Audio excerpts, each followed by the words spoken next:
নমস্কার। আজকে বানিয়েছিলাম রেলওয়ে মাটন কারি।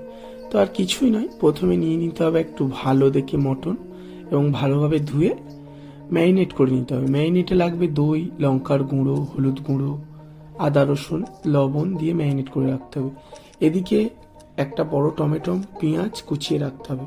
আর করতে হবে একটা মশলায় গোটা এলাচ, বড় এলাচ, লঙ্কা, জিরে, সাজিরে, ধনে, বলছি ধনে, তেজপাতা দিয়ে দিতে হবে।